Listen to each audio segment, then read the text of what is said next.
Hello, everyone. Welcome. I love seeing those participant numbers rise and rise. Welcome, everyone.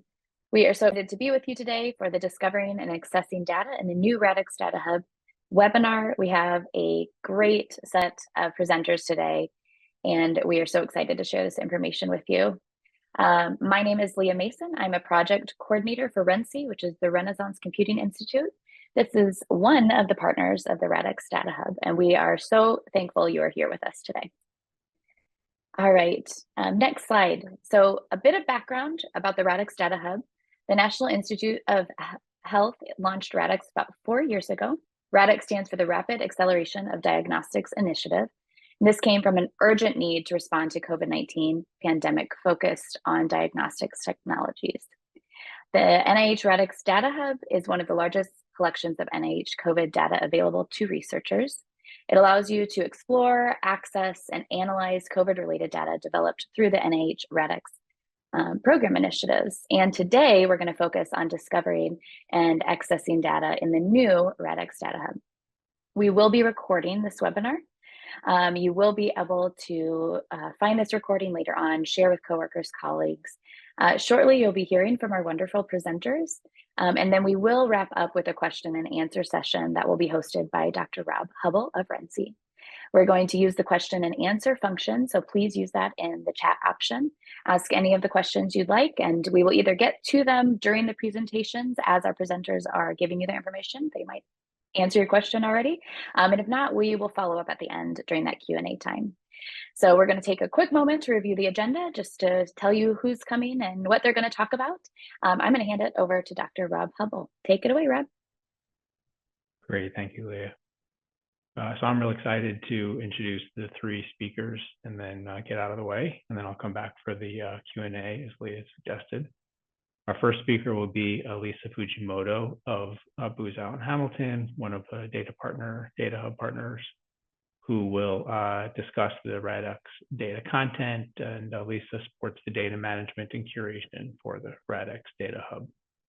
You will then turn it over to Matthew Harridge of Stanford University. Matthew is a research, Dr. Harridge is a research software engineer on the RADx project and will be covering the RADx data and organization. And then Matthew will turn it over to Nilesh Mistry, also from Booz Allen Hamilton, who supports the system development for the RADx Data Hub and will be showcasing data discovery. We'll come back with a question and answer session. So I'd like to turn the microphone over to Elisa. Thank you. As Rob mentioned, I'll discuss the RADx Data Hub and some of its data types and content. Next slide, please. As was mentioned in the introduction, RADx is short for Rapid Acceleration of Diagnostics and was an initiative launched by NIH to speed innovation and testing for COVID-19 approaches and strategies. The initiative has resulted in enhanced testing capabilities, improvements in diagnostics and detection, and strategies for reaching underserved and vulnerable populations, all of which can help address and inform future pandemics. Under the RADx initiative, there were 4 programs that served as data coordinating centers, or DCCs, that helped organize and manage the studies aligned to them. Each of the studies were collecting and analyzing data on a wide variety of COVID-related research and technologies. We're going to cover the 4 programs listed on the left side of the graphic more in a later slide, after we cover the rest of the graphic to the right. So the RADx Data Hub is a data repository that was established to support researchers in accessing de-identified and curated COVID-19 data and allowing them to aggregate and perform data analyses in a secure, cloud-enabled platform. The hub contains both standardized and harmonized data to the Common Data Elements, or CDEs, that facilitate cross-study comparisons and analyses. It has incorporated RAS, which is Researcher Auth Service, that provides authentication and authorization for RADx users. It also has a researcher workbench to work with the data within the hub. The researcher workbench will be covered more in depth in a later slide and will also be presented in next month's webinar in May, so please be sure to register to attend for that webinar. Next slide, please. So each of the 4 RADx programs collected a wide variety of data and had different research objectives. Starting at the top is RADx Up, which stands for Underserved Populations, and is a coordination and data collection center, or CDCC, under the RADx initiative. It aimed to understand and reduce COVID-19 health disparities for underserved and vulnerable populations, such as racial and ethnic groups, rural populations, LGBTQ, older adults, and those experiencing homelessness, to name a few examples. Next is RADx Radical, or RADx Rad, which is a data coordinating center, or DCC, focused on non-traditional and innovative diagnostic approaches to address gaps in COVID-19 testing and surveillance. The next DCC is RADx Tech, which aimed to speed innovation for the development, validation, and implementation of COVID-19 testing strategies. Then there is RADx DHT for digital health technologies, which use smartphone apps, wearable devices, and surveys to trace and monitor infected and potentially infected COVID-19 participants. Next slide, please.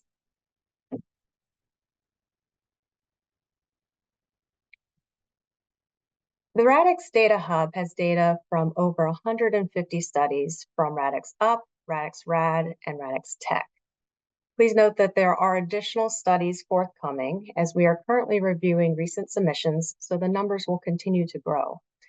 For RADx DHT, the data for the 10 DHT studies are stored in a separate data repository called RAPIDS, and there are links to the RAPIDS repository directly within the RADx Data Hub. All data that are contained in the RADx Data Hub are available for request for secondary research and have been de-identified, curated, and harmonized to the RADx common data elements to facilitate cross-study analyses. Authorized researchers have access to a wide array of different health data types for COVID-19 data, such as clinical, behavioral, and survey data, diagnostic and testing results and images, and self-reported demographics and symptoms, to name a few examples. Next slide, please. To work with the data within the RADx Data Hub, users have access to a cloud-based analytics workbench that they can use to merge, parse, analyze, and visualize data. The workbench is powered by Amazon Web Services, or AWS SageMaker Studio, and has several tools available, such as Jupyter Notebooks, Python, R, TensorFlow, and PyTorch. Users can access their approved RADx data files and also upload their own data to the workbench. There are additional tools that are available through an application and request process, which are SAS and Data Wrangler. Applicants for either of these tools are reviewed by NIH and are limited in the number of available seats. Interested users will be able to apply for access to SAS or Wrangler by completing the form in the Data Hub. In next month's webinar in May, we will be presenting on accessing approved data in the RADx Data Hub and using the Analytics Workbench features. Please be sure to sign up and register for this webinar. And now I will pass the presentation over to Matthew to present on RADx data and organization. Thank you.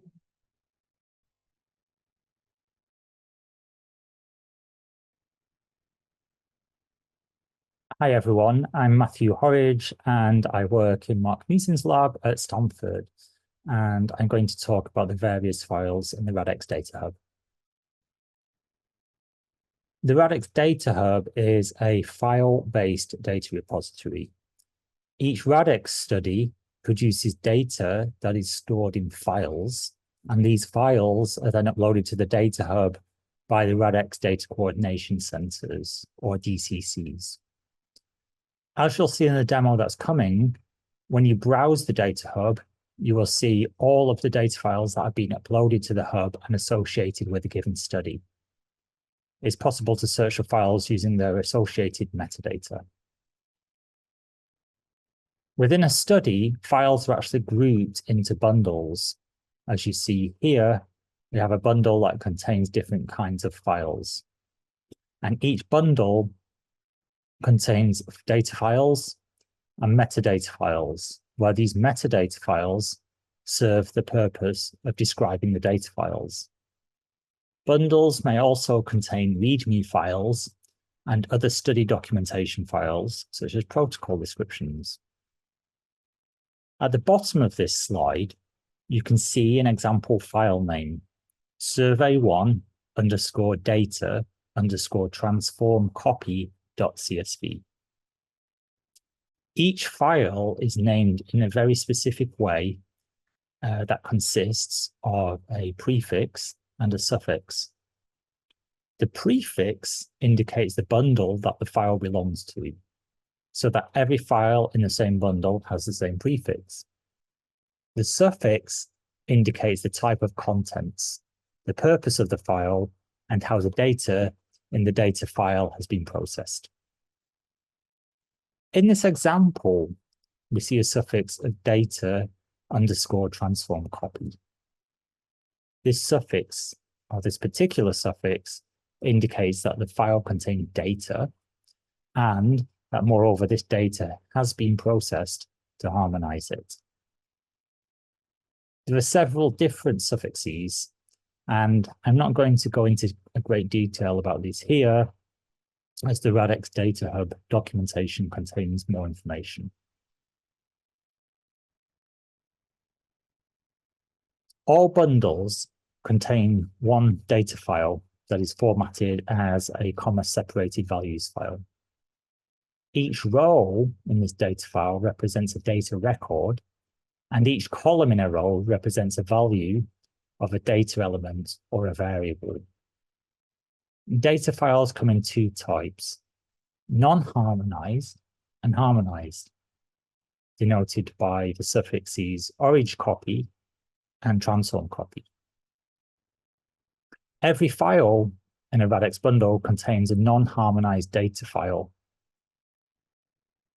And this file contains data that has been produced by a RADx investigator and has been minimally processed by one of our RADx data coordination sensors to ensure well-formed-ness.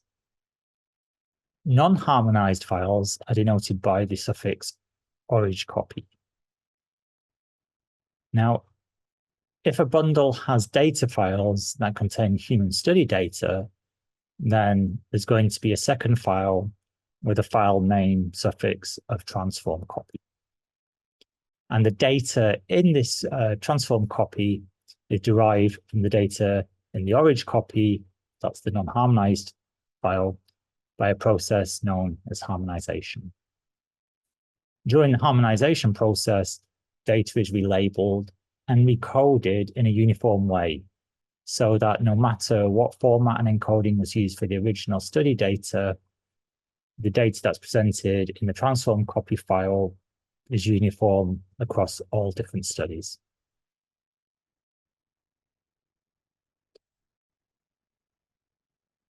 Each data file is accompanied by two other files, a meta file and a dict file. So each file is identified through the meta and dict suffix segments, as you can see here. The meta file contains structured metadata about the data file. So things like who, where, how, and when the data file was created.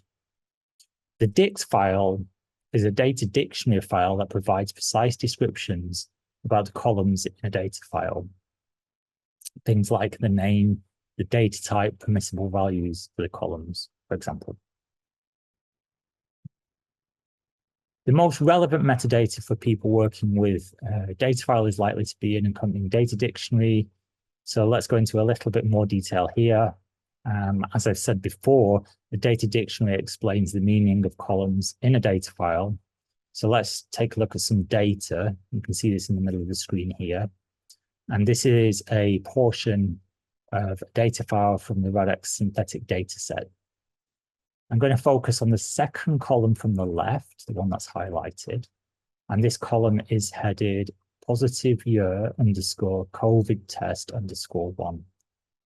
So you can see from this heading and these numbers that in itself, there's not really any meaningful information.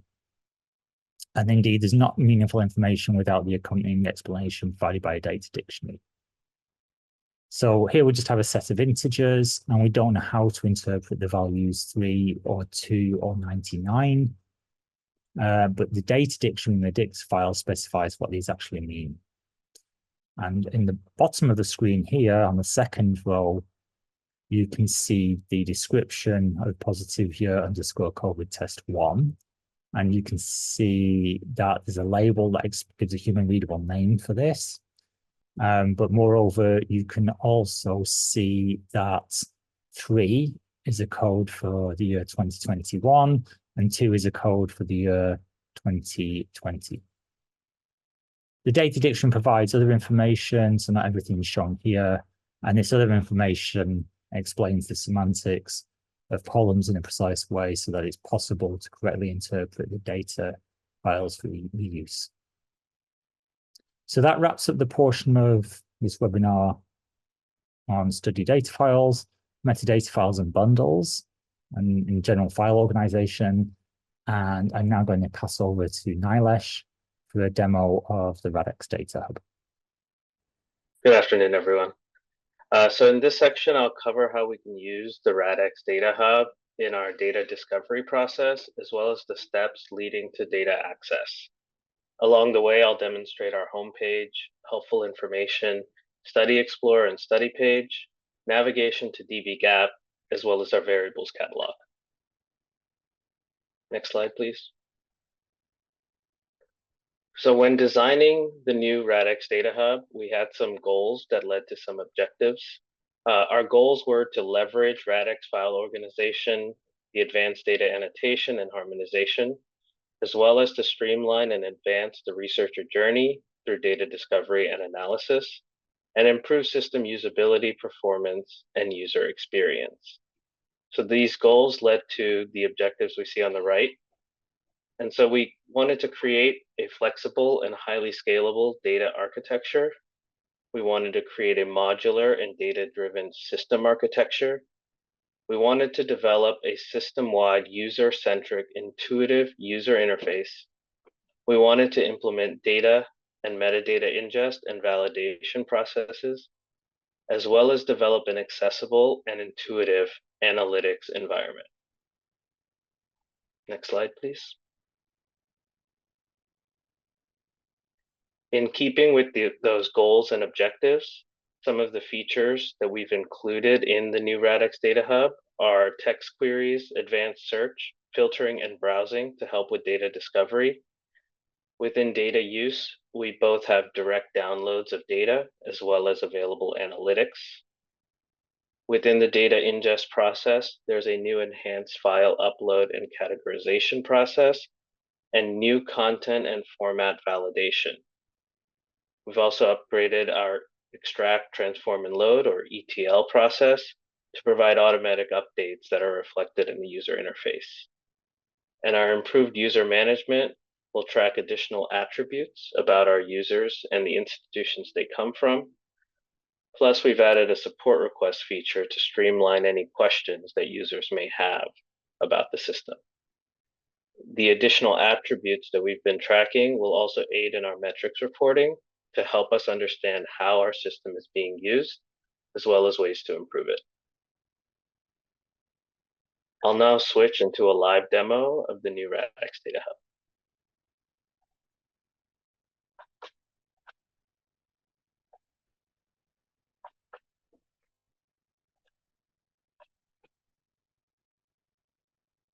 All right, so we are now looking at the home page for the new RADx Data Hub.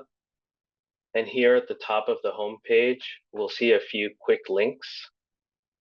The first is to the About page, where we can learn more about the RADx Data Hub, the coordinating and data collection centers, and the Data Hub partners.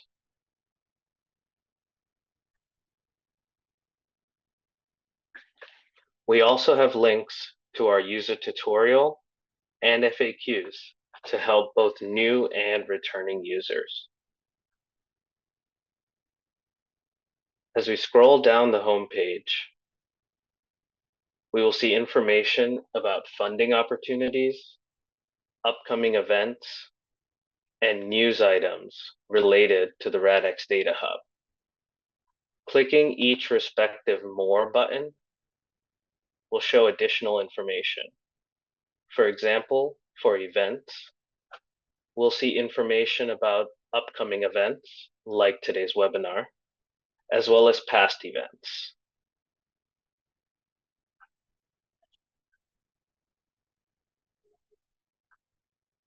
As we continue to scroll, we will see an overview of the content in the RADx Data Hub, including the total number of files, the total number of studies, as well as a breakdown by the associated RADx program.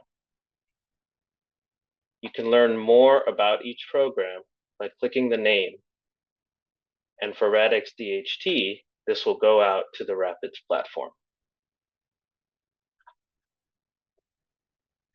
Further down, we'll see recent content updates to the RADx Data Hub, including newly registered studies, studies with new files, and studies with recently updated files.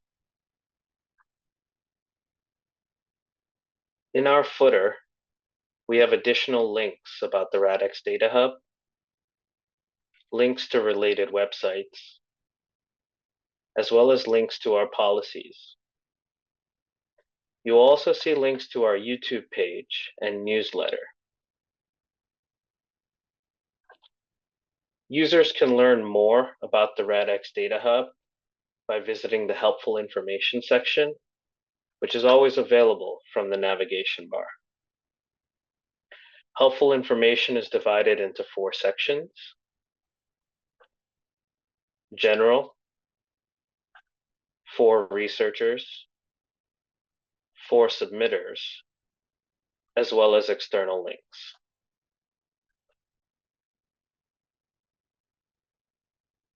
If users still have any questions, they can reach out to the support team using the Contact Us feature available in the navigation bar. They'll enter their information and submit a support request.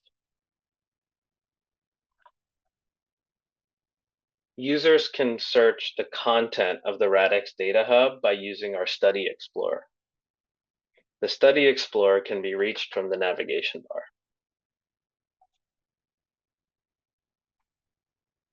On the Study Explorer, users will be able to perform a text search, filter their results based on metadata, sort and download search results, and view the results in the UI in both a table view or a list view. We'll now conduct a sample search.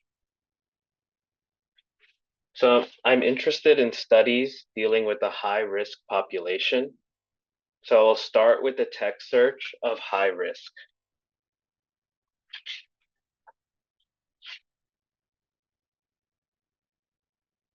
We can see that there are 82 studies that match this query. We can also see that if our search term is included in any of the visible metadata, that it will be highlighted. I'll now further filter the search results by using the filters on the left. So say I only want studies that have data files available, and I want studies that deal with social determinants of health and their study domain. I still see 27 results, so I'll further filter down by identifying a targeted cohort size range of 501 to 1,000. So based on this query, we can see our top search result is the study titled "A Nurse, Community Health Worker, Family Partnership Model, Addressing Uptake of COVID-19 Testing and Control Measures."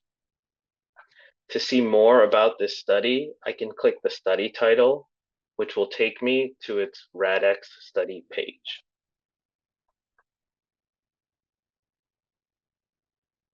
So on the RADx study page, we'll see the full study name,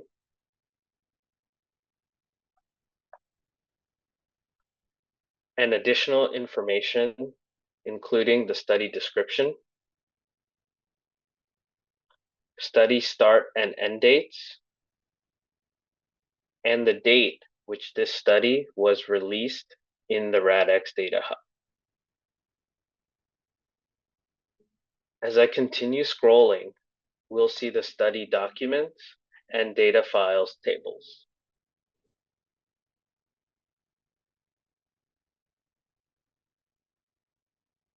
The data files table will include the available data files with information about the number of records and the number of variables in the data file. If I click the number of variables, it will show me a full listing of the variables that are included in the data file.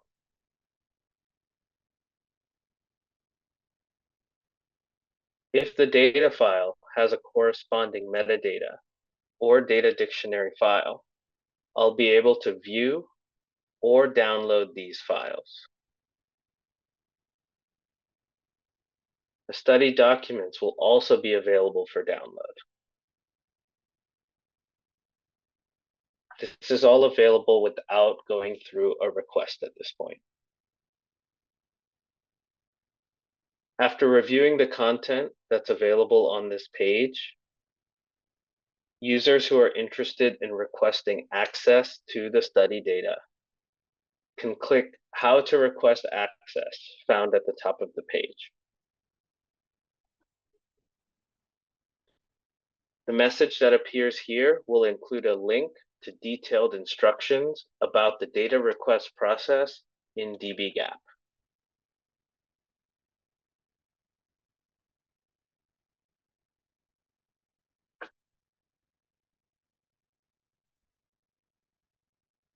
The RADx Data Hub also has a variables catalog. It also can be reached from the navigation bar.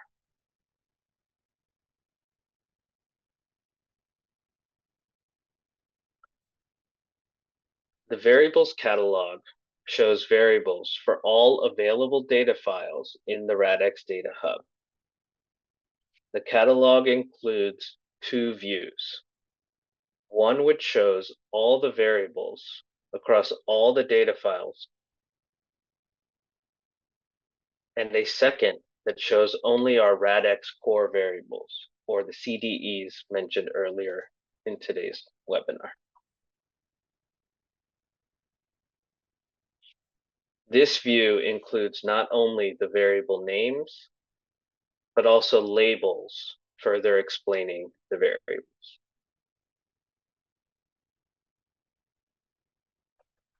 Within the table, users can click on the value in the study name column to go to the corresponding study page in the RADx Data Hub. They also can click the PHS number found in the dbGaP ID column to go to the corresponding study page in dbGaP. The content that's available on this page is available for download.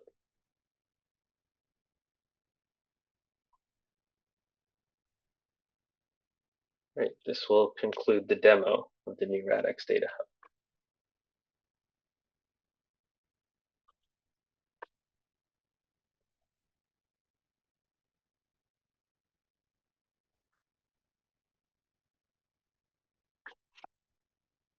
Great. Well, thank you, Nilesh, for the demo. Thank you, Elisa, for the presentation earlier, and Matthew, we're going to bring you back in for the Q&A. But beforehand, just want to mention a couple items. One, first of all, I've been involved with the user testing of this revised Data Hub, and it's been a lot of work. Obviously, I'm partially biased, but there's been a lot of work, and users have been very eager and interested in using the data. So it's in using the system. So we certainly encourage others, and we want to hear from you as you use the RADx Data Hub.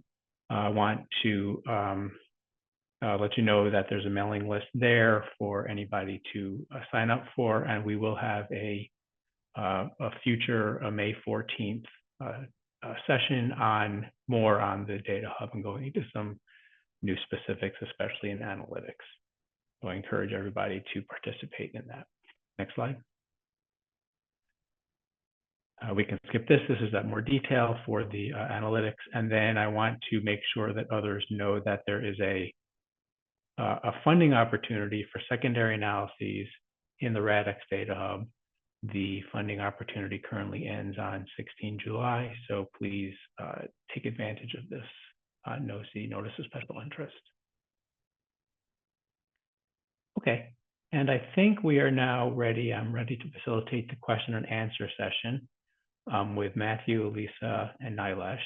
And in addition, we will have Alexandra Slianskaya, Bozell, and Hamilton, who is also one of the leaders of the development of the RADx Data Hub. So feel free to submit additional questions through the Zoom Q&A on your screen.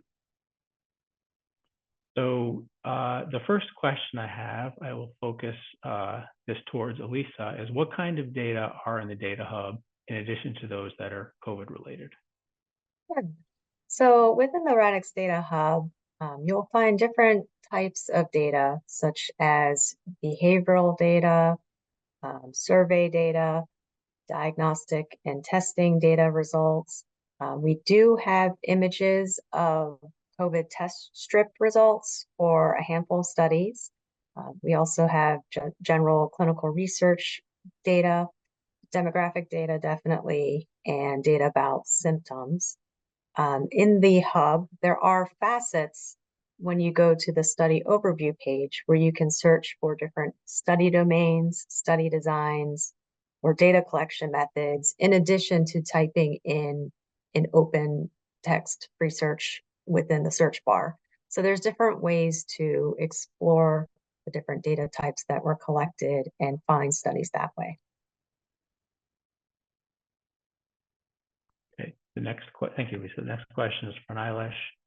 Tell me more about those those RADx common data elements. Yeah, sure. So our RADx common data elements, or the RADx core variables, are a set of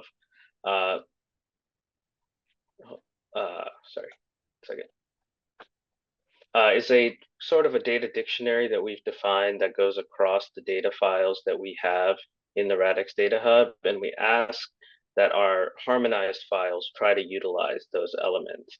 The full listing of those CDEs are available under the helpful information for submitters section.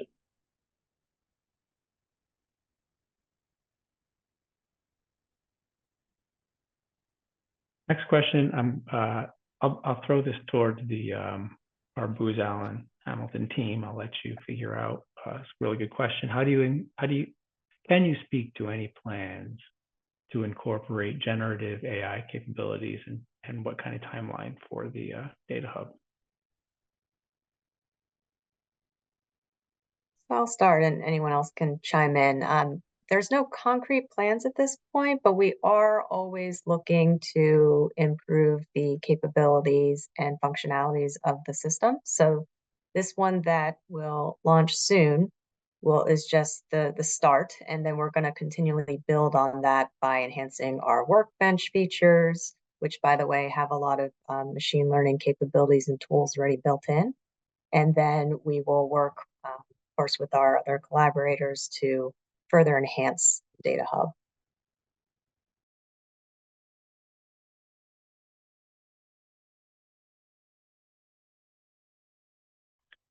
Next question I'm going to throw to Matthew, get him involved. So tell me more about data harmonization and what data are actually being harmonized here. Yeah, so we harmonize all human study data, and there's a core set of common data elements that these are harmonized to, and this is referred to as tier 1 data. And this data describes participant demographics, symptoms that they've got, diseases, and things like this. So all of our data is harmonized to that. So if you're looking for a particular cohort of participants, you can find it. Great. Tell me, are these Matthew, are the data, how do you align these to the FAIR principles? Yeah, so so FAIR is findable, accessible, interoperable, and reusable. So this is FAIR data, and data that's FAIR conforms to these principles. And I guess the whole of the RADx Data Hub is designed for reuse of data by other researchers. And so this is what FAIR centers around. And one way of doing this is to provide metadata so that people can find the data that they want to find and increase the chances of reuse. So all of the metadata for studies and for data files is public in RADx, and people can search the RADx Hub, as you've seen in Nilesh's demo earlier on. So they can find the data. Access is controlled, but there's a transparent way of applying for access to data, so that users can request data, what they need, and there's a transparent approval process there. And yeah, so, and then we've got the data dictionaries and other metadata that precisely describes the semantics of the data from the Data Hub, and this is geared towards the I and the R of FAIR and maximizing the chances of reuse there. Awesome. Thanks, Matthew. Turning back to Nilesh, someone asks, can I still use the same username and password that I used when I registered for the old website, or this new website? Yeah, so similar to the old website, the new one also utilizes the Researcher Auth Service, or RAS. And so the ERA Commons, NIH, or login.gov account that you use to access that site will still be able to be used to access the new one.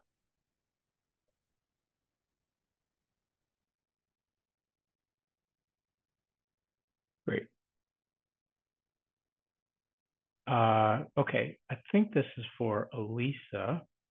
How might we connect with other RADx projects, especially of Latino or Hispanic communities? So when you're in the Study Explorer, if you want to search up different keywords such as Latino or Hispanic, you will have a different set of results that will come out. And you can further look at each of those studies overview page to learn more about that study. The study PI is also listed on the study page if connecting with those different studies is of interest, or if it's just a matter of exploring what kind of studies within the RADx Data Hub had collected data on Latino or Hispanic communities. Great.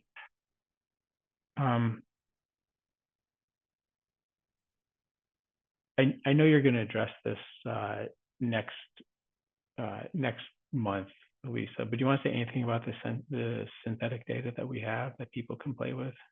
Sure. So when you are logged into the new RADx Data Hub, there is a section at the top navigation bar where you can explore and download or move to the workbench publicly accessible or synthetic data sets. And there's description and documentation about each of those data sets on that page. Great.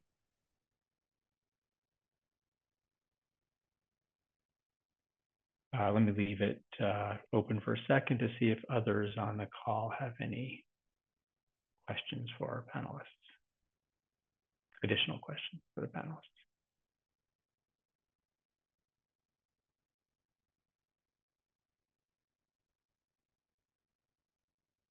I do want to highlight that this, we certainly encourage people to participate in using the Data Hub. And if you have any questions or wish some kind of discussion about what's on there, I'm happy to discuss further. As I said, I and others are running some user testing sessions right now, and we're learning a lot about how people use the system and improving it, but it's been very usable. So one last question I just want to point out, I want to throw to the entire group is, what do you think is most exciting about this next version of the Data Hub compared to the previous, and where we're headed?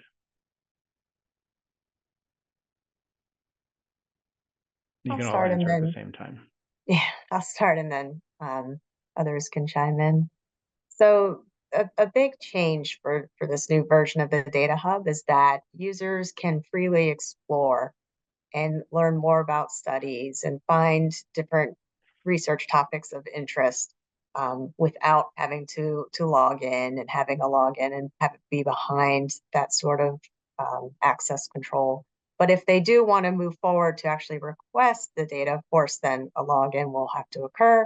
Or if you're interested in using the public available, then you will need a login. But if you just are interested in exploring the site and seeing it and learning more about it, you can freely browse. The other thing is, of course, I mentioned the Workbench capabilities. We are continuing to build in more tools and technologies into the Workbench, and we will continue to enhance that. Nylish or Matthew? Yeah, to kind of piggyback on your point, really excited to see if our new approach leads to more users and more importantly, more data reuse of the RADx data. And there is much more extensive annotation of each study in datasets. We have a lot of additional metadata that tells you much more about the study than RADx 1.0 allow you to understand.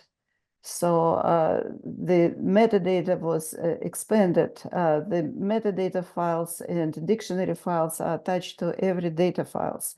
And this is a new concept, and that's give people insight into the data and allow to understand data much better than what RADx 1.0 allow you to do.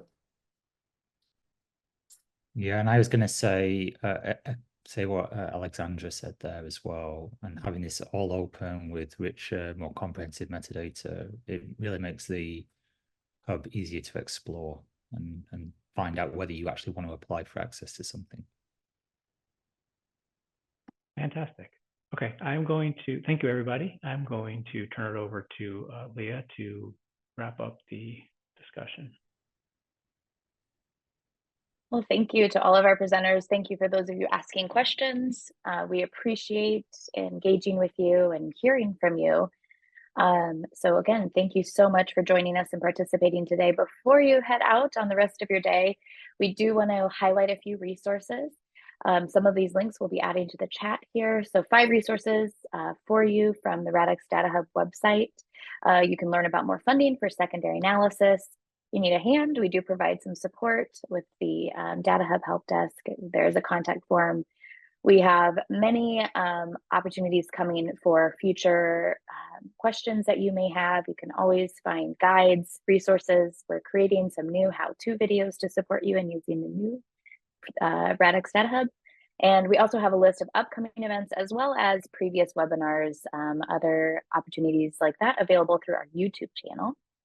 So again, thank you for participating today. We hope that you will join us for our next webinar on May 14th, where we will see the full view of the new RADx Data Hub 3.0. And the slides will also be available from this PowerPoint, or excuse me, from this presentation following. We'll send an email to all of our registrants with all of this information to follow up. Again, this was recorded, so this will also be available later this month. Thank you again for joining. We appreciate you taking some time to hear from us today, and we look forward to seeing you in the future. Have a great day, everyone. Thank you again to our panelists, presenters. Appreciate it.